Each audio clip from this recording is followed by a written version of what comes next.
Hey guys, Brian Hill with The Complete Combatant. I'm going to talk to you about scoring the tests that I use in class. In no way do I think this is a perfect scoring system. It is the one that I use. I'm constantly refining the scoring process so that I can get a good evaluation of students. Most of my information comes from the scoring process. That way I can have a true evaluation of your progress, and I try to make it accurate, consistent, efficient, and disciplined overall so that there's no one particular way that you get to do it. Sometimes when you go to a class, it favors one thing over another, and then we get this whole camp of accuracy is more important than speed, speed's more important than accuracy. Simply not true. If you're a fighter, you know better than that. You need to be good at both, and that's performance mode. And we earn that skill through practice. So practice is a scoring methodology. Since we can't get in gunfights on a daily basis, nor would we want to, we're going to use some sort of scoring to do it. I'm going to explain the ways that are scored as I understand them and the values that I assign them, so you know what to do in class. We'll put in the link the 4 drills and the targets that you use and the scores that you use, so don't worry about that right now. Let's talk about scoring. First one is judge scoring. We use this in martial arts for kata, gymnastics uses it, diving, things like that. It's often used in force on force, okay, where there's not a technique or a time or point that we can judge. You just have to meet the certain criteria, and then a subject matter expert like myself says you've done a great job. I use that on force on force. I use it in deliberate coaching because I'm evaluating your coaching, and I can't assign any points to certain things. I could say you need to meet this criteria and look and see if you do that, but that's the judgment of the expert. All right? It can be very important and well done, but it's always going to be relative to how good the judges are. In martial arts, we'd often just pull black belts out and they'd have to judge forms that were presented in front of them without no technical knowledge of what the person was doing. So they judged on what their preference was. Okay? Bias plays a big role in judging. So you won't see this very often as a scoring thing for you guys. Now, the first one is points. Just judging points. We're going to have a certain number of points that are available. So in class, I have the Complete Combatant Bullseye course. Okay? It's 30 rounds at 5 different positions with 6 rounds at each position, and you can score 300 points possible. Okay? And there is no time limit on it, or the time is not important. I don't tell you how long to go, but I make you do it from the extended prep and press. You fire 1 shot on the first extension and press. Next go signal, you fire 2 shots. Next one, you fire 3. That helps you track sights, and it also adds a bit of movement to it, which makes time, and people don't want to sit there forever. The Bullseye course that gives you 1 minute to shoot 5 shots is unrealistic. Nobody can take that much time. It's giving you 12 seconds per shot, which is probably 12 times what you need to shoot at 25 yards. So the time doesn't really matter. Okay, the accuracy matters, and that's what's important, getting the most points that you can. Some of us really favor these drills, myself being included. Whenever I shoot a Bullseye course, it's right around 290, sometimes 287, 294, and 295. I've shot as high as 300. I've shot as low as 278. It depends on the day, but it's a very consistent score because it favors me as a shooter, okay? And it doesn't push me like it should. I've kind of mastered that one.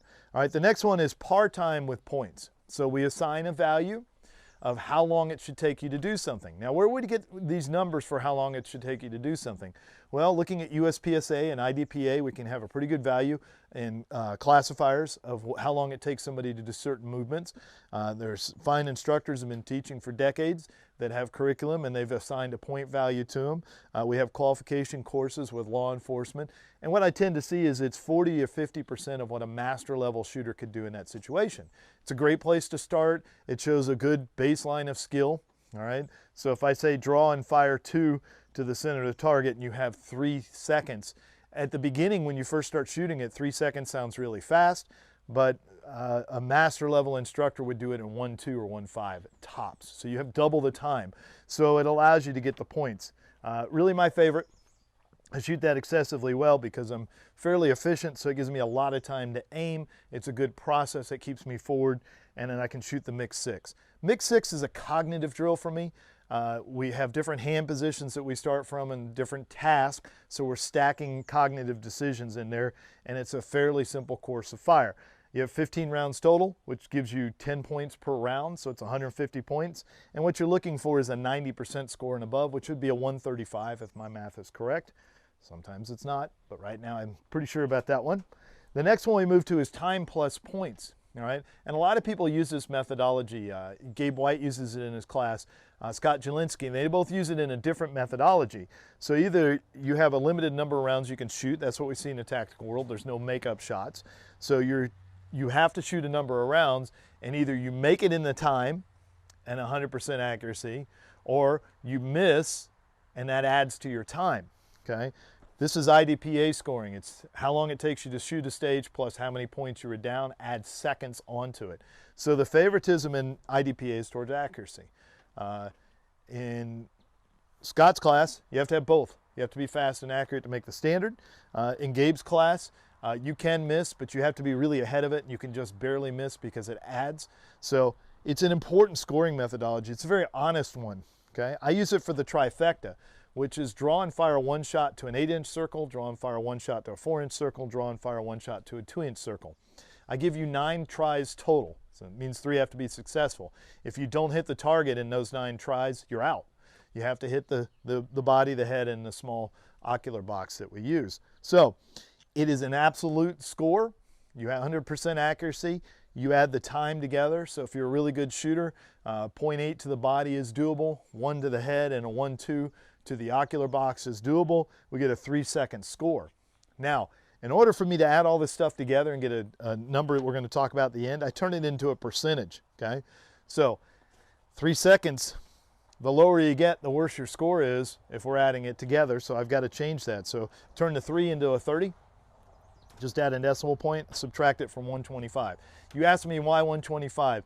Maybe the world's greatest, fastest shooter could get the whole trifecta drill in 2.5. I've seen 2.7s, so I think it may be doable. So I'm giving you a certain percentage. So 30 minus 125 gives me 95%, and that's the point value for that. You'd add it together.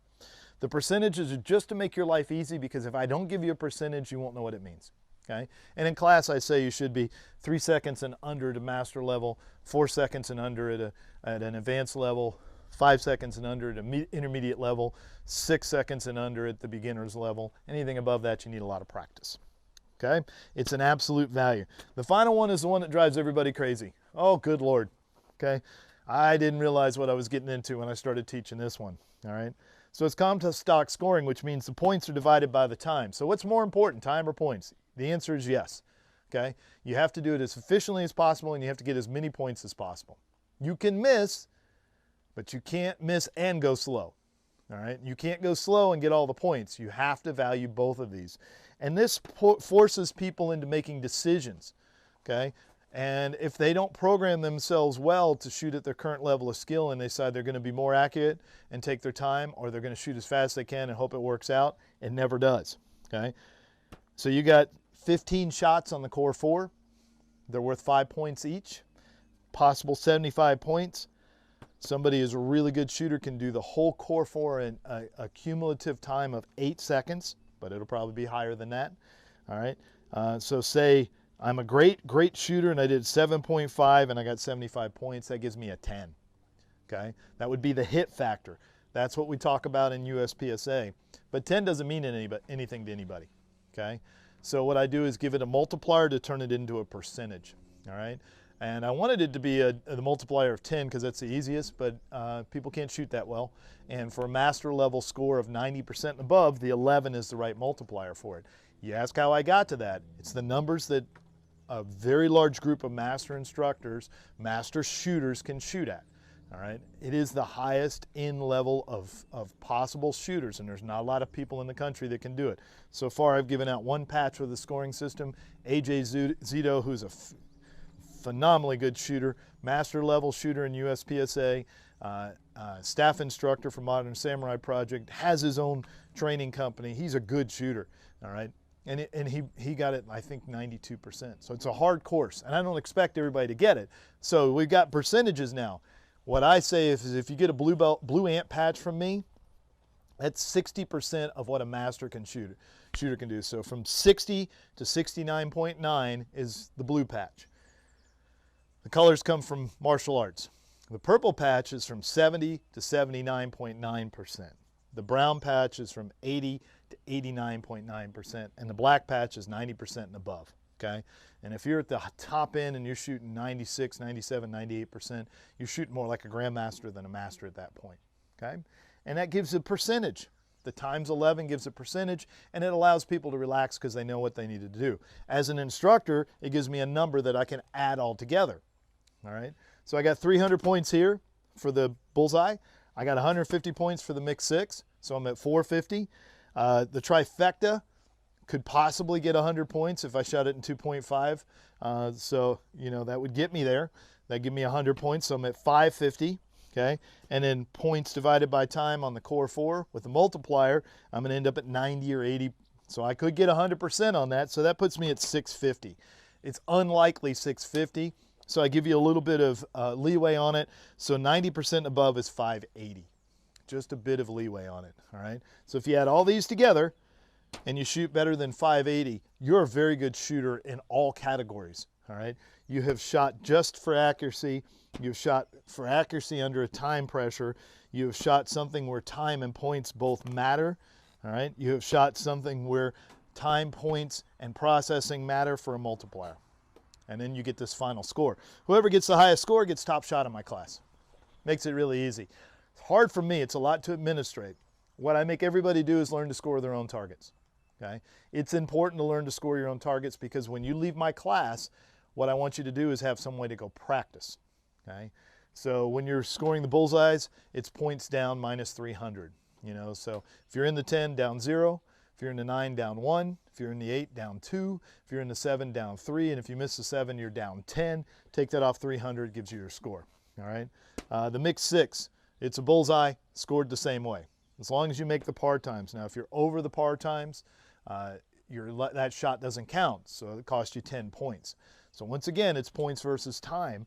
If you are over the par time, it doesn't count. Time plus points. Trifecta, you get 9 total tries. You have to make 3 of them count, 1 on the body, 1 on the head, and 1 on the small ocular box. That gives it minus 125. You're good to go, okay?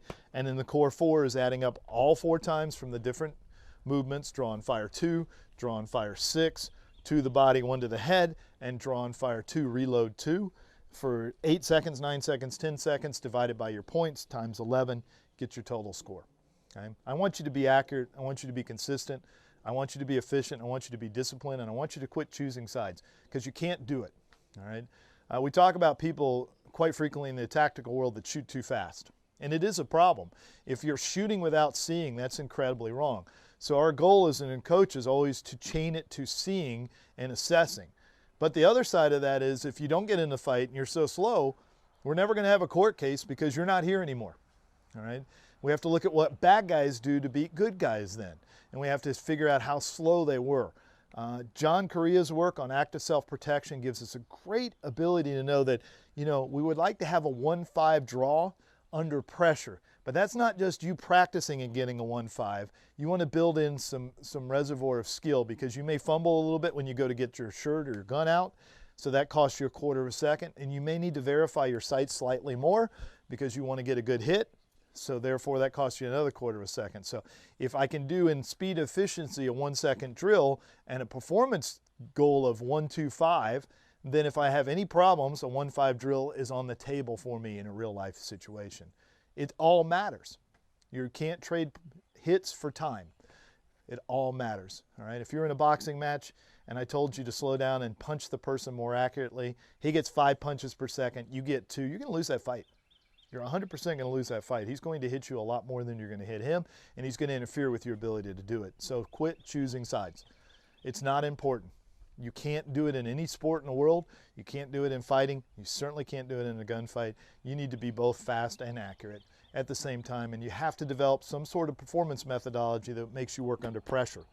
Pressure is the key.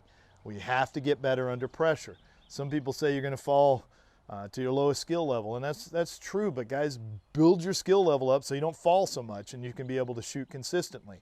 Before this video, I went out and shot the Core 4 cold. I shot 88%, so I didn't even make my black belt standard. I made a high brown belt. That's pretty good, all right? Usually I shoot the black belt standard at 92%, so I'm off by a 4 percentage mark, which is good. That means I'm fairly consistent. Some days it's on, some days it's off, and that's how I keep the recency of this and know that I'm doing well. Once again, not a perfect testing system, maybe a little complex for other people, but I find that the person that shoots well in all 4 categories, even if they don't do the best and everything, wins, and that's a lot like a match. And that's what we really want to get out of people, is constant, consistent performance under pressure. The scoring methodology of the person that you go to will tell you what they value, and you need to understand it. We only shoot as fast as the size of the target allows us, nothing else. So whatever it is, and we chain it to our vision, and we confirm that kinesthetically that we felt everything come into place. If the sights are in place, we fire the shot. If the sights are not where they're supposed to do, we do a correction. And if something has changed and the target has fallen, the bad guy is gone, we have to assess and stop shooting. Those are our categories of performance methodology. There are other things that are important too, what you do before the fight, during and after, but this is just testing how good a shooter you are. I hope that helps you guys. God, making a scoring video. Wow. I don't know who's going to watch this. I hope you do. All right. But now all the information's out there, and you can pick and poke at it and prod at it. And it's been interesting to see what people, what they value and what they think. All these things are somewhat subjective, guys, but subject matter experts get to see thousands of repetitions, and we have a lot of data in front of us. So we start realizing what we want to push students towards, what we want our clients to get better at. You know, our tagline here is measure, refine, and perform. This is it. If you're going to come to my class, I encourage you to shoot these drills, okay? You try to game them as much as you want, because you're going to find holes in your ability to do certain things, and you're going to have to push. Frankly, I don't like the core 4 at all. That means I need to teach it more, and I have to come out and shoot it. If I had my way, we'd shoot bullseyes and mix 6 all day, because I can do those fairly perfectly, all right? And that would make me look really good as a shooter, but it makes me slow too. And I know I'm leaving something on the table, so I got to work the trifecta and the core 4 and get better at it. I know those are important, so I got to live by my own advice. Okay, guys, I'm Brian Hill with The Complete Combatant. You can find us at thecompletecombatant.com. If you'd like to host me for a course, my primary courses are Pistol Essentials and Proficiency, the Red Dot course, and then Deliberate Coaching, so you can learn how this works and how you can become a better coach and devise your own methodology to test people well. I encourage you to understand these things and get good at them if you're teaching. It's really important. And remember, we all have at least one client in our life, and that's ourselves. So if you want to get better at what you're doing, start measuring yourself. It's great to leave the range after shooting one of these drills, because it puts you back in performance mode, and therefore you haven't prioritized accuracy mode or speed mode, but you're back in performance mode. Okay, guys, that's all I got for you. I would say good luck, but I don't like to say that, so I'm going to say good skill, because you've got to earn it. Warriors earn skill. We're not lucky. Fortune favors the prepared, not the bold. So be prepared, get better at it. I want to see your improvement. Please send me a video of you shooting the drill, okay? You can't get the patch unless you do it in front of me, because you need that pressure, but you can certainly show me what you're doing and show me how well you're doing. I love your feedback. If you have anything that you would like me to address in a future video, please let me know. Okay, Brian Hill with The Complete Combatant, and as always, measure, refine, and perform.